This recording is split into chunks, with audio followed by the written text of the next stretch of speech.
Shalom, selamat pagi dan salam sehat buat kita semua. Firman Tuhan pada hari ini di hari yang ke-182 diambil dari kitab Mazmur pasal 71 ayat 20 dengan perikop doa orang lanjut usia. Hari ini tanggal 1 Juli tahun 2025, awal bulan. Kita dibekali dengan nats sebagai berikut. Engkau yang telah membuat aku mengalami banyak kesusahan dan malapetaka. Engkau akan menghidupkan aku kembali, dan dari samudra raya bumi Engkau akan menaikkan aku kembali. Itulah firman Tuhan pada hari ini. Dan sebagaimana hari ini adalah awal Juli dan sudah ditetapkan dalam Almanak HKBP, pedoman kita dalam bulan Juli dengan topik setia melayani Tuhan dan hidup menurut kehendaknya. Setia melayani Tuhan dan hidup menurut kehendaknya. Dijabarkan dalam 1 Korintus pasal 15 ayat 58. Karena itu, saudara-saudaraku yang kekasih, berdirilah teguh, jangan goyah, dan giatlah selalu dalam pekerjaan Tuhan. Sebab kamu tahu bahwa dalam persekutuan dengan Tuhan, jerih payahmu tidak sia-sia. Itulah pedoman kita selama bulan Juli. Jerih payahmu yang setia kepada Tuhan dan melayani Tuhan tidak sia-sia. Dan kalau kita baca dalam Kolose pasal 3 ayat 23, apa dikatakan? Pekerjaan apa saja yang diberikan kepadamu, hendaklah kalian mengerjakan dengan sepenuh hati. Pekerjaan apa saja, kerjakan dengan sepenuh hati, sesuai talenta kita sebagai pelayan, sebagai pengkhotbah, sebagai jemaat, sebagai apa saja dalam kehidupan kita. Lakukanlah dengan sepenuh hati. Dan selanjutnya dikatakan, seolah-olah Tuhanlah yang kalian layani dan bukan manusia. Jadi dalam hal tersebut bahwa yang kita layani adalah Tuhan, bukan manusia. Itulah makanya bekerja dengan sepenuh hati dan tulus dan melayani Tuhan, bukan untuk manusia. Dengan demikian kita sudah mendengar waktu Yesus memberikan pesan kepada murid-muridnya. Yesus mengatakan dalam Matius pasal 28 ayat 19, beritakanlah firman Tuhan ke segala bangsa. di seluruh dunia, jadikan mereka pengikutku. Baptis dalam nama Yesus dan nama Bapa sebagai sumber kehidupan.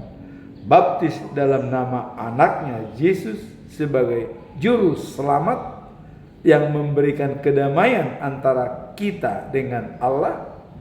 Dan baptis dalam nama Roh Kudus sebagai pembimbing, penolong, dan merawat iman kita selama kita masih hidup, dari sejak lahir sampai akhir kehidupan kita menghadap kepada Yang Maha Kuasa. Roh Kudus yang menjaga. Nah, inilah pedoman kita selama bulan Juli.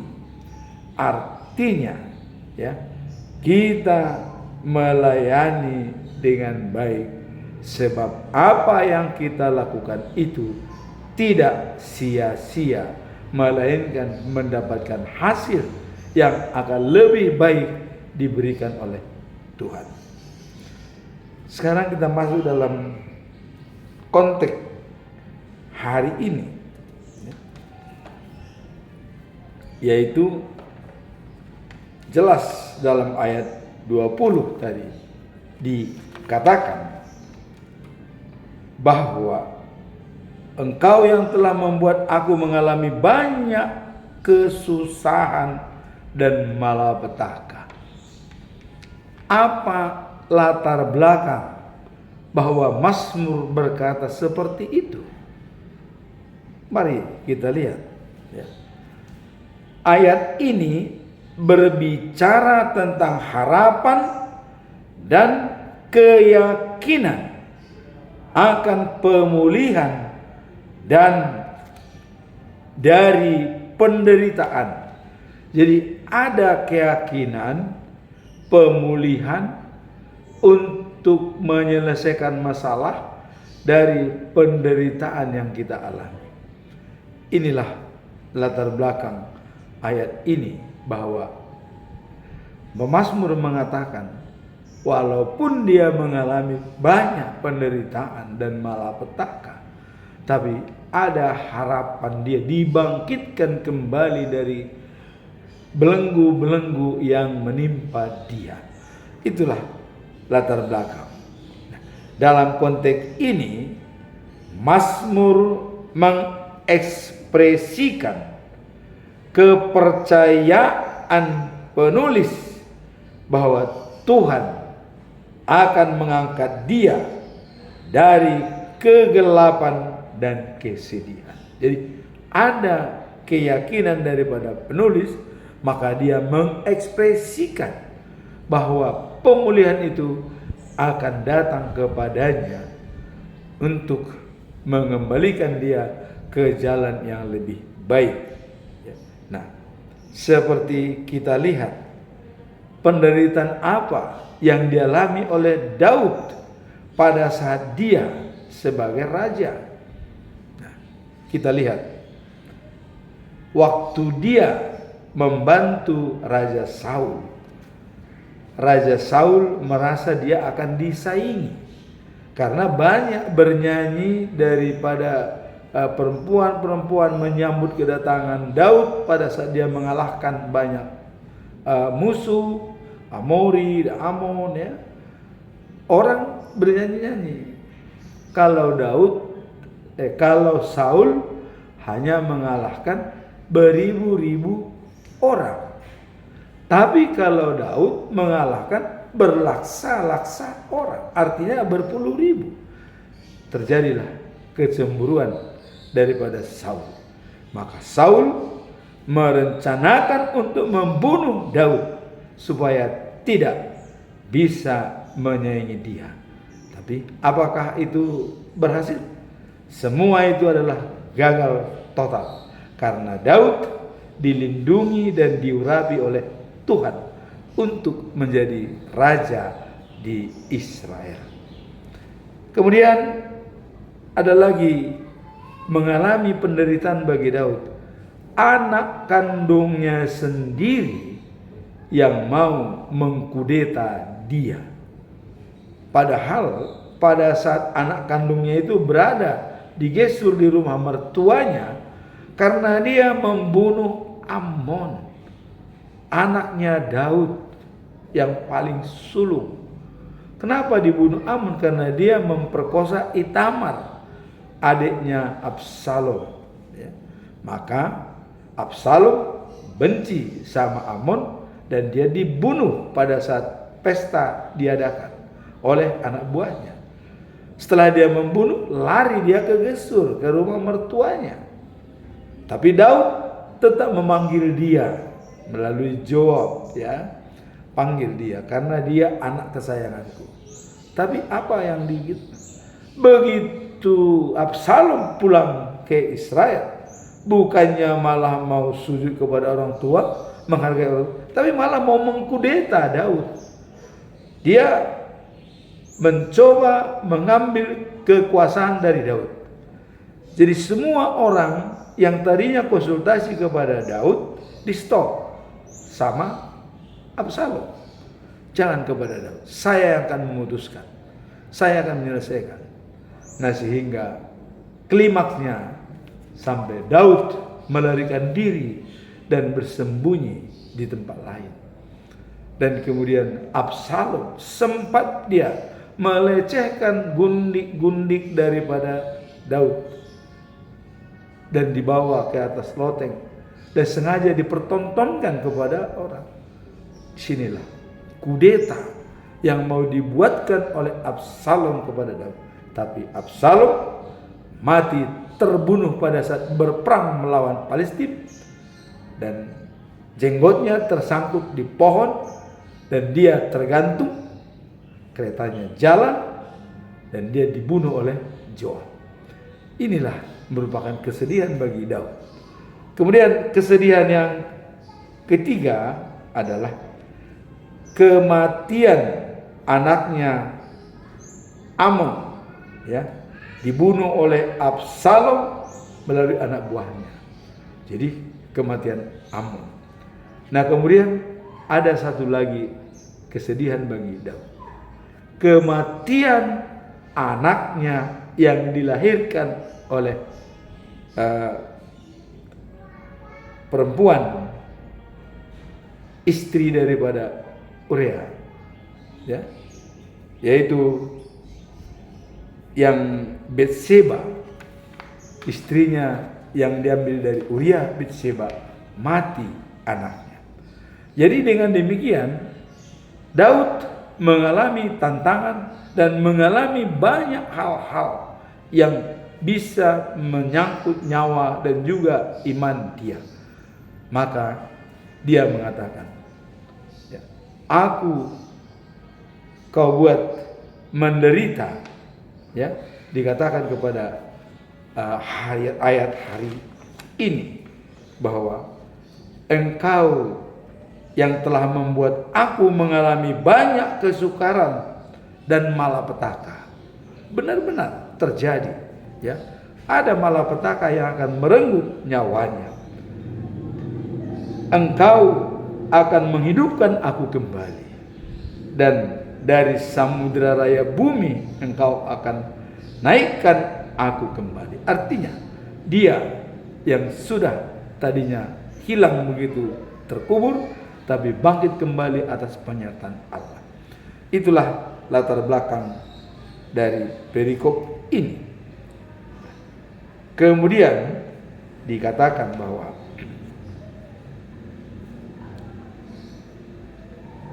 kalau Daud mengingat semua kejadian yang menimpa dia, sudah mungkin dia putus asa. Tetapi Daud mempunyai sifat stressing and energize. Pada saat dia ditekan, di situ dia menjadi bertenaga kembali. Maka kalau kita melihat, ya, dalam Mazmur pasal 3 ayat 23 dikatakan, ya, bahwa kebajikan dan kemurahan mengikuti aku seumur hidupku, dan aku berada di rumah Tuhan sepanjang masa. Jadi sudah tidak disangsikan lagi kalau memang Daud berada di rumah Tuhan sepanjang masa, kebajikan dan kemurahan berada pada dia seumur hidupnya. Itulah pernyataan Daud ini dari latar belakang dia yang sangat-sangat memuliakan dan memuji Tuhan. Bahkan pernyataan Daud dalam Mazmur pasal 119 ayat 105 dikatakan, firman-Mu pelita bagi kakiku, firman-Mu pelita kakiku dan terang bagi jalanku. Jelas Daud bersandar kepada Tuhan dan tidak sia-sia perbuatan dia. Akibat kebaikan Daud, maka Allah berjanji, dari keturunanmu lah yang mendirikan bait suci bagi saya, Salomo. Dan dari keturunanmu lah menjadi raja segala raja sebagai pemimpin dunia, kelak kepemimpinannya di Sion yang baru. Itulah Yesus, juru selamat dunia. Sekarang apa yang menjadi tujuan pemazmur dalam menyatakan hal-hal tersebut? Tujuan utama adalah untuk mengekspresikan harapan dan keyakinan penulis bahwa Tuhan akan memulihkan hidupnya setelah mengalami banyak kesedihan dan penderitaan. Jadi ada harapan, ada keyakinan bahwa Tuhan akan mengembalikan kehidupannya yang lebih baik walaupun mengalami kesedihan dan penderitaan. Itulah tujuan utama daripada pemazmur. Dia tidak pernah menyerah. Dia selalu ingin berbuat. Dan ini mencerminkan iman yang teguh meskipun betapa dalam keadaan sulit, dan menunjukkan ketergantungan total pada kasih dan kuasa Tuhan. Jadi total.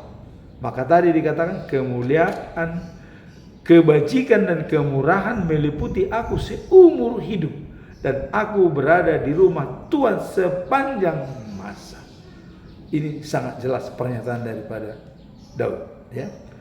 Nah, kemudian contoh siapa tokoh-tokoh yang boleh dikatakan iman yang kuat dan benar-benar menyerupai seperti Daud. Kita lihat adalah Ayub. Iman yang kuat, habis harta, habis anak-anaknya mati, dan dia jatuh sakit. Bahkan istrinya mengatakan, sudahlah Ayub, apalagi yang kau yakini kepada Tuhan. Jadi seolah-olah dia meninggalkan Tuhan. Tapi Daud membuat pernyataan yang sangat kontroversial dalam Ayub 1 pasal 1 ayat 21. Kehidupan dimulai dan diakhiri tanpa membawa barang-barang duniawi.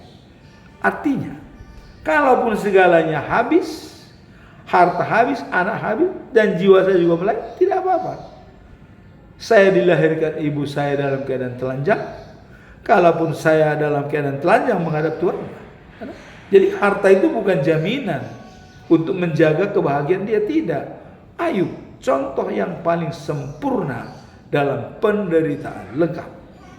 Itulah keteguhan iman yang tetap bertahan. Akhirnya apa? Hartanya dikembalikan 2 kali lipat dan anaknya dikembalikan semua. Itulah kalau kita setia dan taat kepada Tuhan. Dengan sola fide, kata Martin Luther, iman kita diselamatkan karena iman. Jadi kita hanya bisa diselamatkan karena iman. Nah, itulah Kita lihat dalam Mazmur pasal 34 ayat 19, banyak sengsara yang besar, tetapi Tuhan melepaskan dia dari segala sengsara tersebut. Tuhan melepaskan. Walaupun banyak sengsara, Tuhan melepaskan.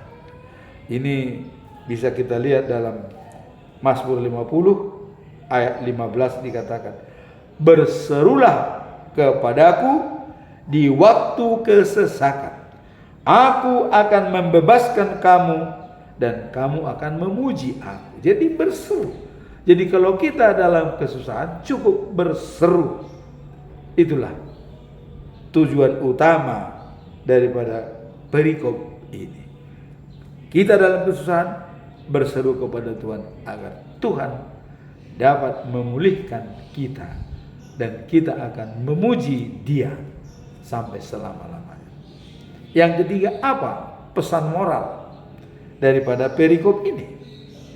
Mari kita lihat ya. Pesan moral yang mendalam tentang keyakinan dan pengharapan kepada Tuhan di tengah-tengah penderitaan. Jadi di tengah-tengah penderitaan itu ada keyakinan pemulihan dari Tuhan. Seperti dalam Mazmur pasal 46 ayat 2 dikatakan ya, mengandalkan Tuhan sebagai sumber kekuatan dan pengharapan dalam panggilan untuk mengasihi dan menjala manusia. Jadi sudah dikatakan bahwa mengandalkan Tuhan sebagai sumber kekuatan dalam mengasihi dan memberitakan firman Tuhan. Memberitakan firman Tuhan, kita harus selalu mengandalkan Tuhan. Tidak ada lagi yang kita hadapi tantangan yang berat. Dan maka dikatakan tadi dalam Mazmur 50 ayat 15, berserulah kepadaku apabila kamu mengalami kesesakan. Aku akan membebaskan dan kamu akan memuji aku. Jadi kita sudah dibebaskan dan kita akan memuji Dia. Itulah yang dikatakan dalam Mazmur pasal 50 ayat 15. Kemudian kalau kita melihat ya dalam Lukas pasal 8 ayat 26 sampai 39, waktu Yesus mengusir setan dari seorang laki-laki dari Gerasi di Galilea, tepi danau Galilea. Ya. Nah, apa yang terjadi? Setan juga tahu kau adalah anak Allah yang maha tinggi. Wow, hebat dia. Jangan siksa aku. Ada permintaan daripada setan. Karena dia tahu begitu Yesus datang melihat dia, Yesus akan membawa dia ke jurang, menyiksa dia. Maka iblis itu minta ampun, tolong jangan siksa aku. Artinya berikan aku kesempatan hidup di dunia ini. Kira-kira begitu kata setan ya. Dan jangan siksa aku, tapi buanglah aku ke dalam babi-babi itu katanya. Coba. Ya. Nah, jadi Yesus mau dia mengabulkan permintaan dia. Dibuang dia kepada babi-babi, setan itu keluar semua. Tapi dibuang pun tetap dari jurang lompat ke danau. Dan dia mati lemas. Tetap dibuang. Nah, itu adalah yang suatu mujizat yang dibuat oleh Yesus ya, pada saat seseorang yang dirasuki setan. Jadi kita pun mungkin bisa saja setan ya mencoba membelenggu dalam diri kita, tetapi dengan iman yang kuat kita bisa menantangnya. Itulah pesan moral daripada perikop ini tentang keyakinan dan pengharapan kepada Tuhan di tengah penderitaan. Demikian juga yang kerasukan setan itu keyakinan dia dan pengharapan kepada Tuhan bahwa dia bisa sembuh. Yang sudah dikucilkan oleh orang tuanya, sudah diikat, dirantai dalam keadaan telanjang, tapi datang Yesus melihat penderitaan dia melepaskan dia dari kuasa setan. Sekarang bagaimana dengan kita? Apakah kita mau dikuasai setan dan berbuat seenaknya? Saya kira dengan firman hari ini ada pemulihan dan pengharapan, keyakinan dengan iman yang teguh selalu bersama dengan Tuhan. Apa implementasi daripada perikop ini? Tadi sudah kita lihat latar belakang, tujuan dan pesan moral. Sekarang bagaimana implementasinya? Ya. Nah, dalam kehidupan sehari-hari sebagai panggilan untuk percaya kepada Tuhan selama masa-masa sulit.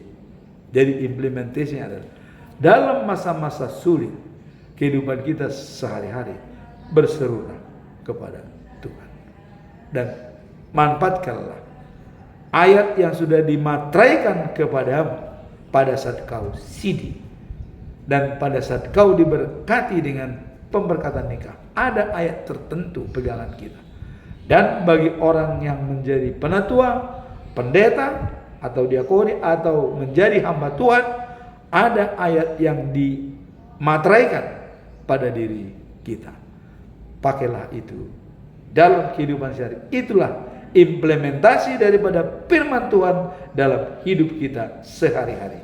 Waktu sidi, waktu pernikahan, dan waktu kita ditahbiskan sebagai hamba Tuhan. Itulah yang implementasi daripada firman Tuhan yang bisa kita jalankan dalam kehidupan kita sehari-hari. Cilegon, 1 Juli tahun 2025. Demikianlah firman Tuhan dan Tuhan memberkati. Amin.